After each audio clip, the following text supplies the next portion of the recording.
Son illər peşə təhsilinə maraq əhəmiyyətli dərəcədə artıb. Bu artım peşə təhsilinin əmək bazarının tələblərinə uyğun inkişaf etdirilməsinin vacibliyini daha da ön plana çıxarır. Bu fikirlər Qəbələdə keçirilən peşə təhsilində keyfiyyətin idarə olunmasına doğru daxili keyfiyyət təminatının formalaşması adlı forumda səsləndirilib.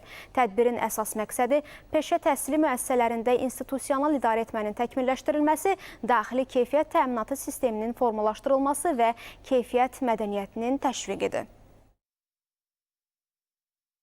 Tələbə yönümlülük eyni zamanda əmək bazarının gözləntilərinə cavab verməkdir. Yəni yekunda təhsil müəssisəmizin məzunu əmək bazarına uyğun olaraq hazırlanırmı və yekunda müvafiq rəqəmsallaşma fonunda onun daha səmərəli ərsəyə gəlməsi üçün məzmun necə təkmilləşdirilməlidir? Bu istiqamətdə dünya ölkələrinin təcrübəsi nədən ibarətdir və yekunda ölkəmizdə bu istiqamətdə hansı uğurlar var, hansı çağırışlar var?